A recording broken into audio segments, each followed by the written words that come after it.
We pay for someone to cook a meal for us. We pay for someone to let us stay at their place. We pay for someone to drive us somewhere. We all pay for services, and we don't even think about it. And the challenge with journalism is, what is it that you're paying for?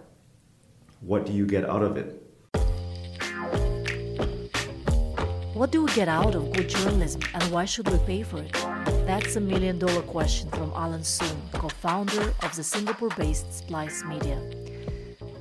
Usually what happens with million-dollar questions?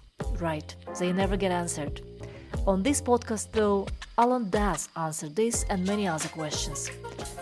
Apart from how to make money with your content, we talk about creativity versus recycling old narratives, where the obsession with optimizing everything leads us, and how to use AI as a co-thinker and co-founder of your potential startup. But I begin with my favorite question. What is the most exciting thing about using AI in the context of journalism and storytelling? Oh gosh, this is where it gets really interesting for us. Our excitement around AI is really around the fact that you can build single founder companies now with all of these services behind you, right? We always talked about scale previously, and we always thought that, okay, to grow a business, you got to bring together a team of people. And now, all of that has flipped. You can be a single solopreneur building a company all by yourself with a small army of AI tools that make it easy for you to figure out who your audience is, how to run the business from a financial standpoint, how to create content around that if that's what your audience wants. So all of these things are now possible just for one person. You're almost now describing your new project, right? The Splice Nano? Yeah, that's right. So tell me more about it and Splice Nano, what it is about, what kind of people, these solo entrepreneurs you found already, and what exactly do they do, and how do you help them? Well, to be honest, we haven't quite figured out how this entire program is going to run right now. We're doing this with the ICFJ. We are Knight Fellows now. In rolling out this program. What we're trying to do is to understand what are these opportunities within this industry, right? Within the information industry. What are the opportunities that exist out there for people who want to start something on their own, backed by AI? We've seen a lot of people who've written in to say, hey, I'm interested in building out a media company, which to us tells us it may not be the right fit because it looks at it from a supply side of things, right? So as journalists, we naturally create content. That's the first place we start. And I think for Splice Nano, what we want to do is to find opportunities that are not about supply first, right? Let's find opportunities that are demand first.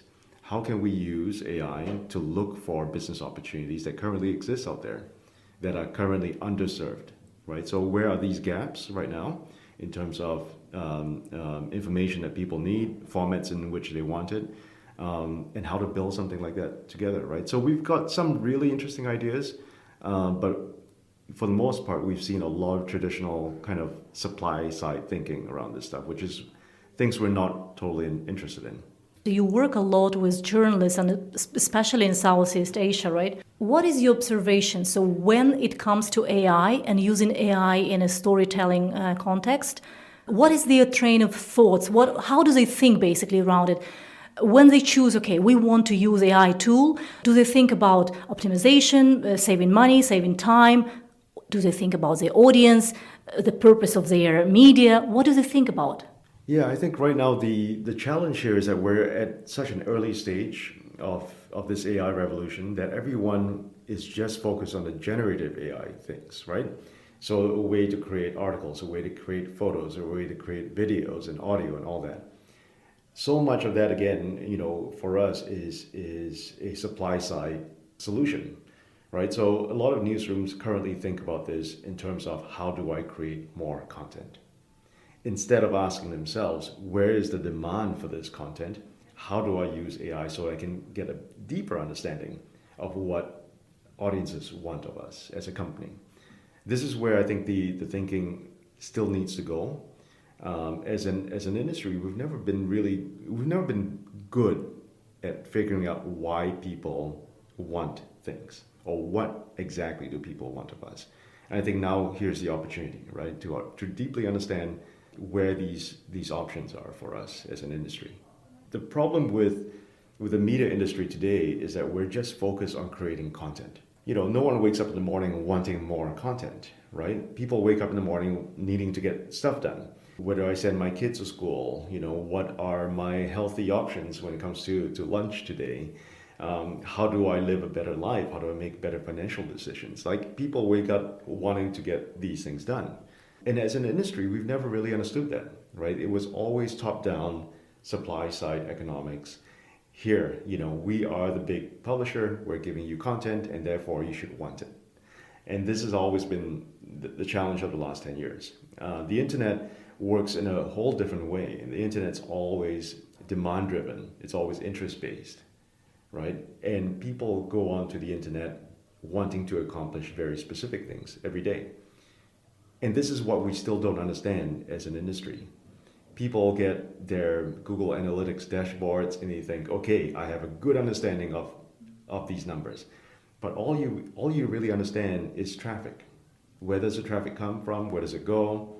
What happens? Yeah, you can see demographics, you can see some gender, but again, you do not see portray the real person behind these numbers. Exactly. And that's where the challenge is. Like, who are these people? Why did they even come? Right? We know how they came in. We don't know why they came. So that's where the opportunity is. And I think that's where AI comes in.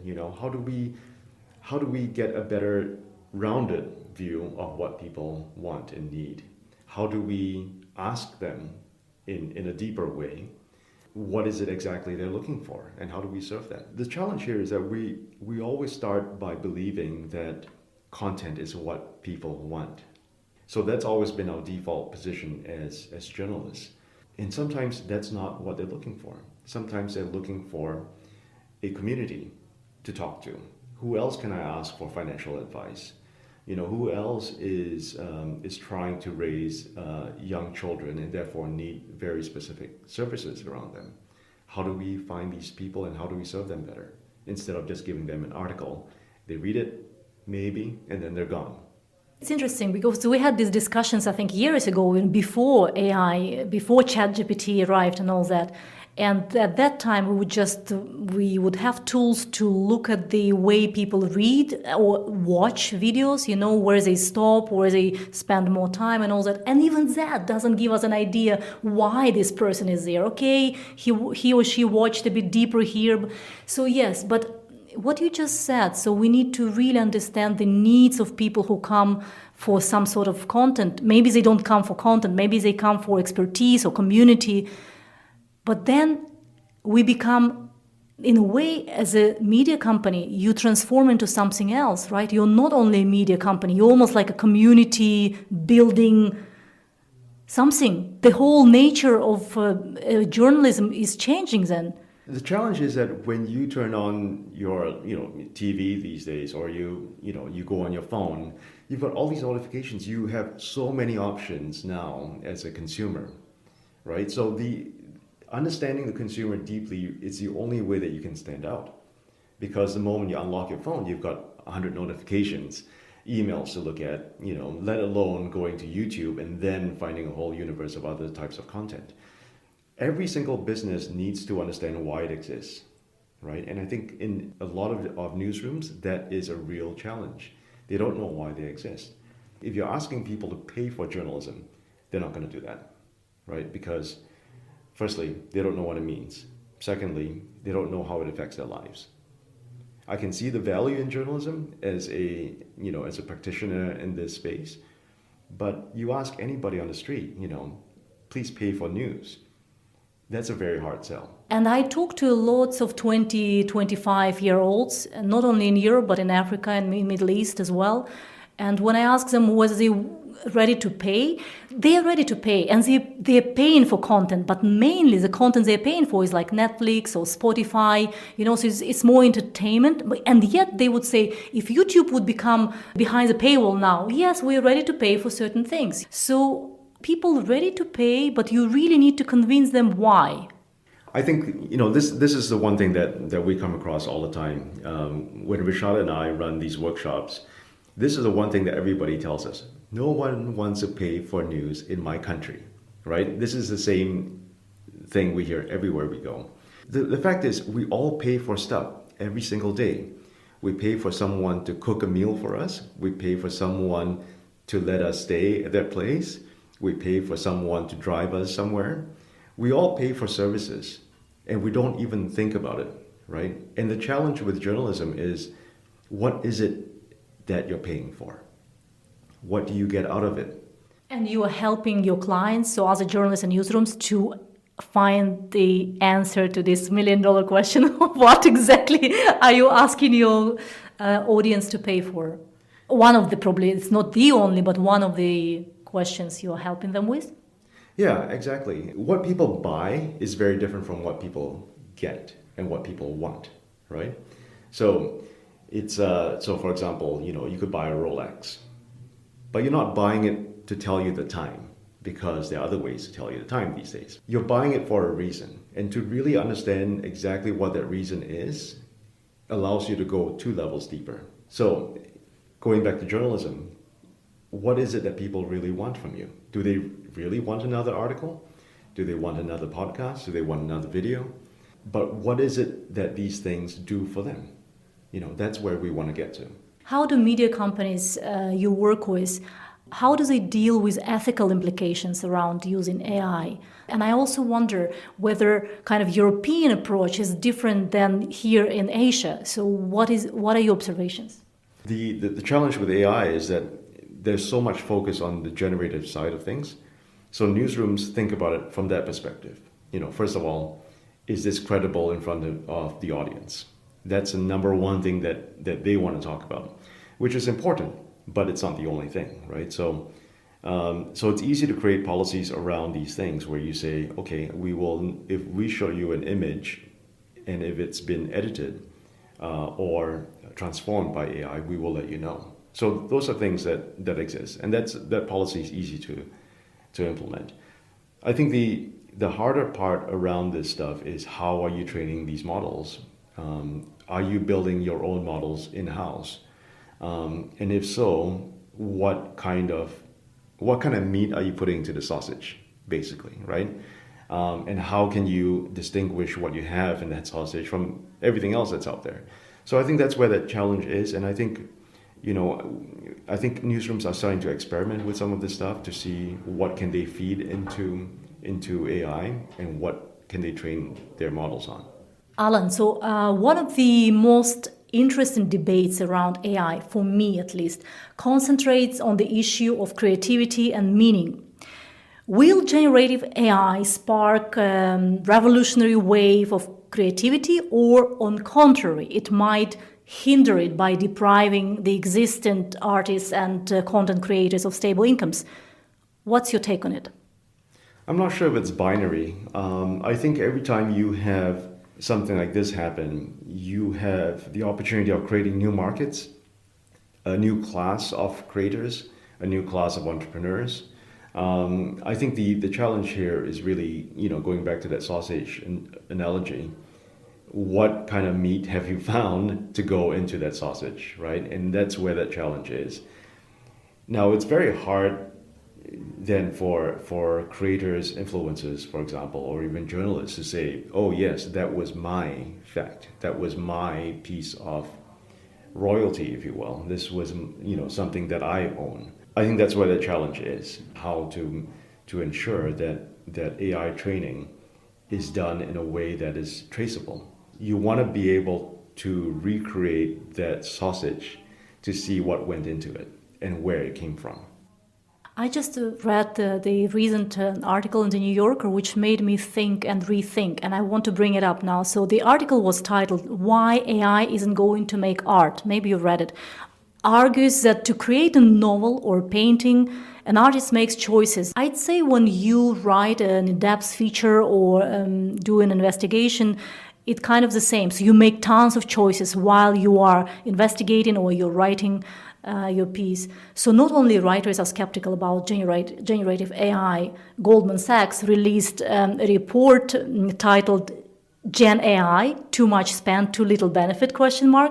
So How do you evaluate generative AI capabilities in terms of creating meaningful texts, meaningful stories? I think with regard to art, I mean, everybody has a different version of art. Um, does it matter if someone has, for example, put a filter on a photo? Does that diminish the quality of that photo? When someone edits something in Lightroom, does that change, the original source of that file in terms of its value as art? And I think when it comes to generative AI, it's the same question. I think what we're always looking for in trying to understand where all this is going, we're asking ourselves how much of this is new versus something that was just transformed from a previous source. That is really the heart of the question, right? When we think about art, we at the highest level of art is something that's original, that no one else has ever thought of before, or seen, or heard, or enjoyed. And that's been our traditional definition of what art is meant to be. But that's not always the case, because even the best artists in the world, whether you are a painter, musician, a content creator, you are highly influenced by what you see and hear around you, right? And that's the same thing. When you have an LLM create a piece of work, that is informed by plenty of data, right, that came before it. The question really is, are humans capable of creating something that is 100% original? And maybe that's a philosophical question. We all have things that we like because we're influenced by something that we saw. And we think that that's the way it needs to be. Yes, no, agreed. But I don't think that the value of art in this 100% originality, because it doesn't exist, I don't think it does exist anymore, right? So, but it's about, you're absolutely right. We're all influenced by, images, books we've read, environments we grew up and all that. But the value of creating something by you is that everything what influenced you went through your head, your emotions, your life experience, and that you put it out there because it's through your personal experience, and it will resonate maybe with me or someone else who did not have the same experience and emotions, but still something very human there. It seems to me that when we're using ChatGPT and create lots of quick news items or articles or whatever, we don't create any new meaning. We're recycling the old meanings. I think that's the kind of philosophical point of people who are kind of cautious about generative AI. Where is the creativity if we recycle the content? We don't create, we recycle. I would say that this is true of 99.9% of content that exists in the world. There's very little about human creativity that is 100% original. What we have with LLMs is that we are now able to generate things and see things in a very different way from what we're used to. I think that's the amazing thing about it.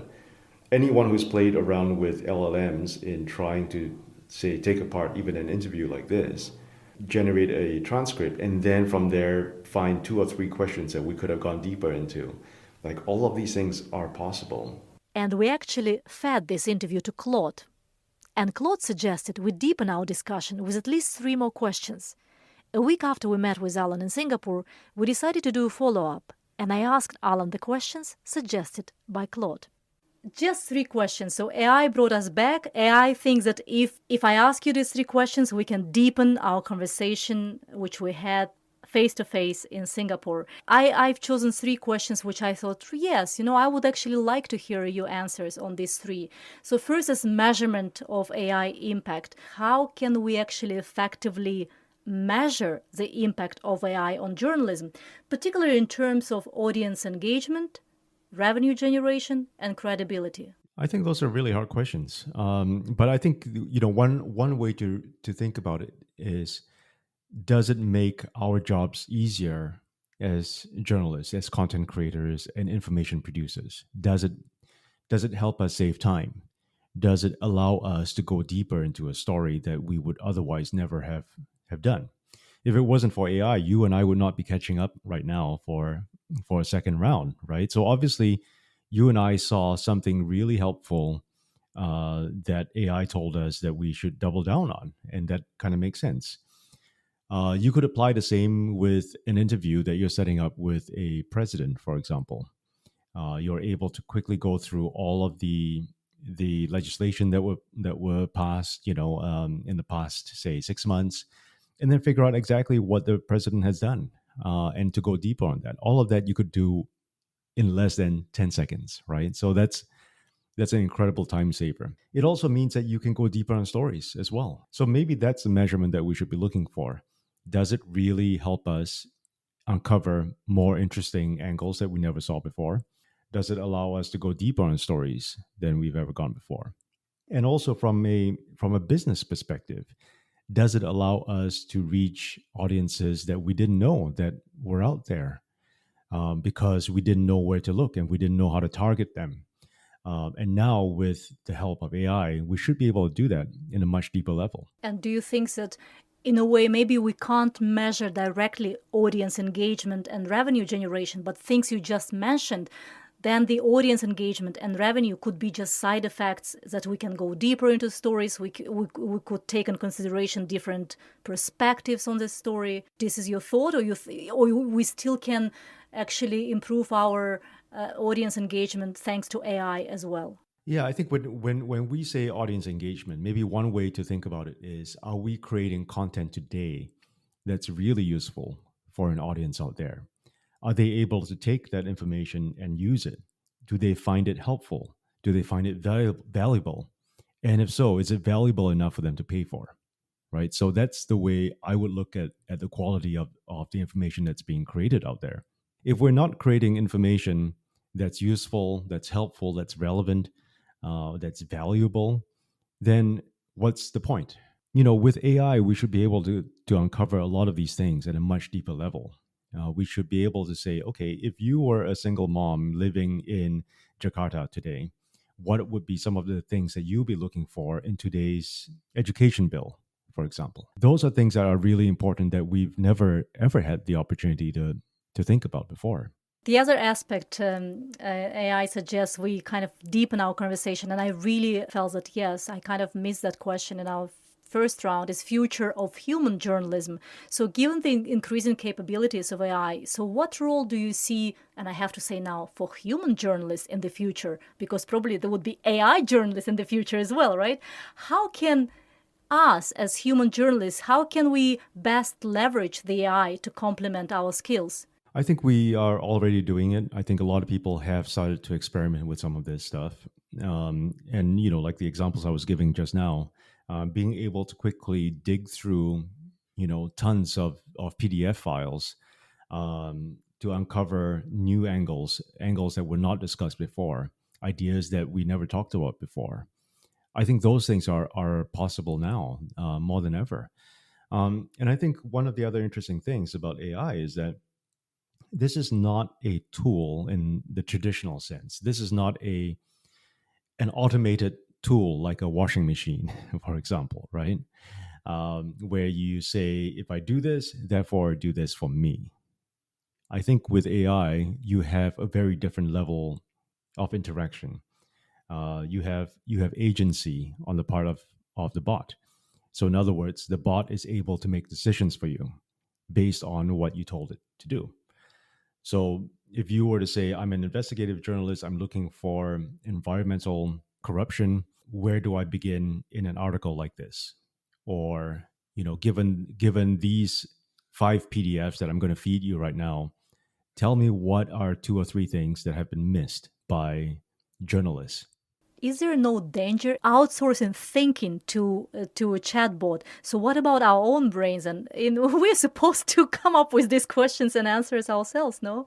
We should, but you see, I think the elevation here is that our role now is to learn how to prompt better, how to ask basically an agent for you to do something for you, right? So the importance here is in how do we brief a bot to do certain actions for us, to think like us, to make decisions for us.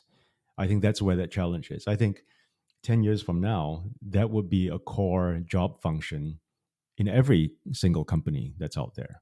Someone who knows how to manage bots, because it's not going to be just one bot, it's going to be 10, 100, 200, right? So having the ability to communicate well with a bot, whereby you set guidelines and you set guardrails and you say, these are things that I need, these are things I don't need, this is where you should go, this is where you should stop. All of those things are going to be important. Alan, let's talk a little bit about education, journalism education, because you and me, when we studied journalism, nobody taught us about AI, right? Because it did not exist in the way it exists now. But let's say today's students of journalism schools, how does journalism education have to change to meet the modern world with artificial intelligence? What do you think? I think even before we get to that point of talking about AI, the real question now, which has existed maybe for the last 10 years or so, it's become a bigger issue, is the question of journalism. What is it? What is it meant to do? How do you define it? Where is its value? And therefore, if it's valuable, why aren't people paying for it? Right. So I think those are the fundamental questions that still need to be answered before we even get to the deeper parts of it. I think journalism schools are having a really hard time trying to understand what journalism is meant to be today, let alone 1 year from now, 2 years from now, when AI would have changed this business entirely. You work as a Splice Media, you work with different newsrooms in Southeast Asia, and all these newsrooms have different capacity, right? So how can newsrooms and journalism schools ensure that essential journalistic skills are developed actually and maintained while also embracing AI tools? Yeah, and I think that's where newsrooms have to really decide and understand what is it that they do. What is the purpose of that newsroom? Are they just there to create clickbait articles that do well on an algorithm for engagement, or are they there really serving the need that people have? Needs that people have that require them to act on something, to create content that allows people to act on. Where is that kind of thinking? Looking around this region, it's very hard to come across newsrooms that get that.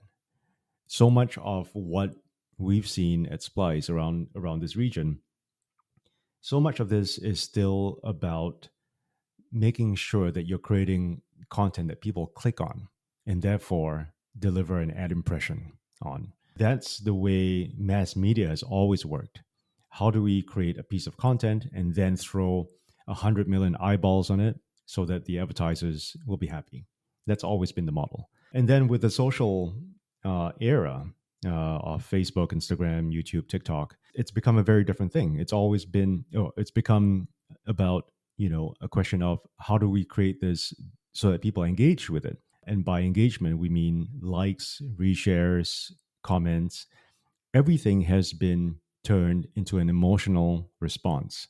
And that's where we've kind of fallen so far from where journalism as an ideal was even 30 years ago. So you think it's first the journalists have to address this issue and then already think about what kind of capacities they have to maintain and actually upskill the newsrooms and their journalists to work with AI and all that. So first we really need to understand why and then how. Yeah, why do we exist to begin with? What is it that we do that no one else can do? How do we add value to people who are able to take this information and do something about it? Those are all really fundamental questions that I can say, from what we've seen at least, don't get asked often enough. But would you agree, Alan, that these questions we've asked ourselves for, as I remember, at least the last 15 years, we asked these questions. Why? Why do we exist? It's easier to ask than to give answers. But even when people do give answers, you don't see the change comes quickly. What is different this time? We are asking the same questions. What's the result? I think what's different this time is that we now have the tools and data we need to make these types of decisions. How do we understand what people want of us? There are many ways to gather that data through proxies.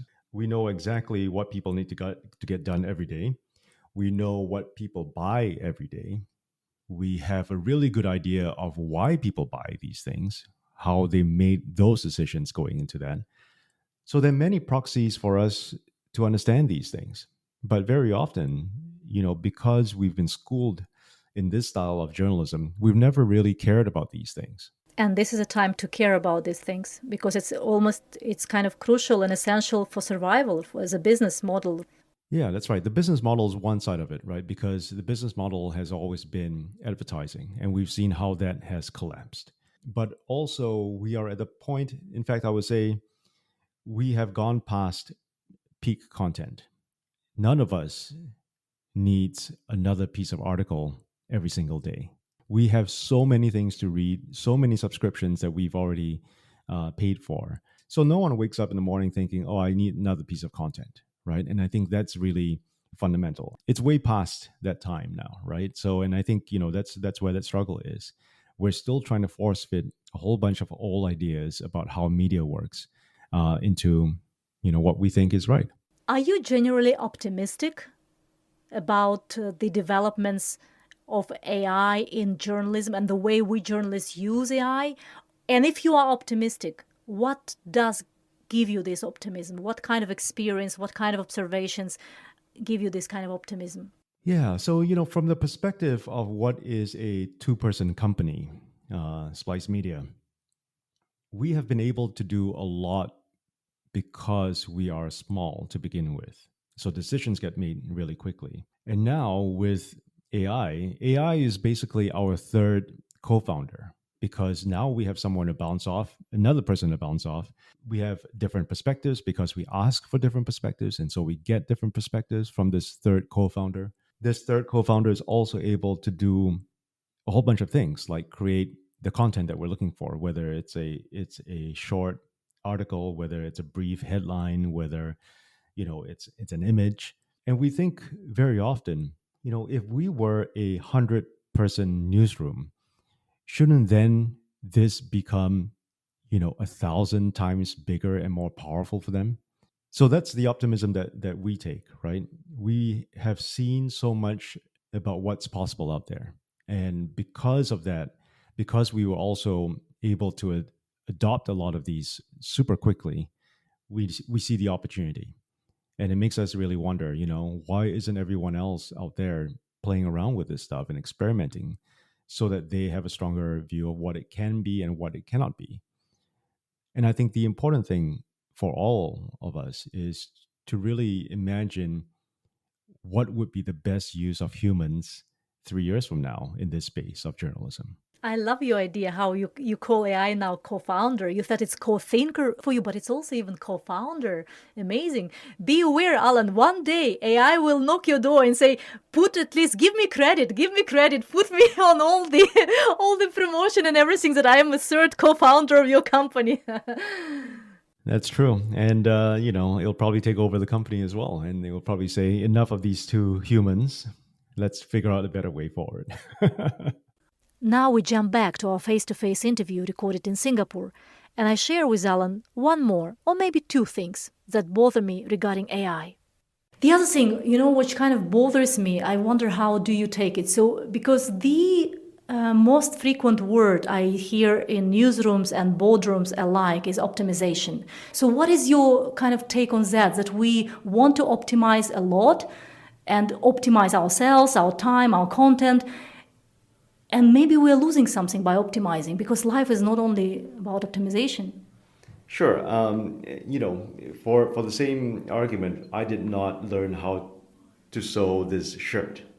I bought it from someone who figured out how to optimize that process, right? Just so that I didn't have to learn how to put a shirt together because I would be so bad at it. And I think this is where things are going. We will learn how to work with LLMs in a much deeper way to achieve what we want. People will always gravitate toward information and content and formats and products that are personalized to what they want, right? And this is where things are going to go. We will wake up in the morning and we will be briefed by an AI bot that has been awake all night looking at all the things that have been going on, but will tell you what happened based on what you care about. instead of you having to go and scroll through websites or feeds or whatever. You're going to have all of that told to you. And how does this AI tool know what I care about? Based on my previous scrolls? Yeah, possibly. That AI tool can look into your phone and figure out exactly what you've been doing, all the things that you've been interested in, all the things that you've been searching for, all the things that you've been clicking on. All of those things will help inform that. I really do believe that we're going to get to a point where everybody will have an AI companion that helps them figure out all this stuff. One thing actually which also kind of bothers me is that at least what we have now, all the tools like whether you watch YouTube and how YouTube suggests you videos based on my previous likes or dislikes, my previous likes, it's me in the past, what I liked yesterday, but what I like yesterday, not necessarily what I want to like tomorrow. So it doesn't broaden my horizons. It basically puts me in a loop of more of the same, but I don't want this more of the same. I want a sense of discovery. Yeah, and I think that is true. And I also think that for 80% of the world's population, that's all they do. They just sit there and they look at their phones and they just scroll from one screen to another. And you already have an AI powering Instagram, powering TikTok, powering YouTube that does this so well that people spend half of their day, possibly, just looking at this stuff. So it's hard to make the argument sometimes that people want something different because they don't. They want to be entertained. They want to be able to simply flick through Instagram and constantly fall into this rabbit hole of looking at short videos that you never asked for. And yet you find yourself incredibly pulled into to watch it, to share it even, to comment on it. Humans like to think that we're incredibly different and unique, and I think very often we're not, right? There's some ways to game the system, and a lot of these big platforms have already realized that, and they will never held back because they know that this is what the data says.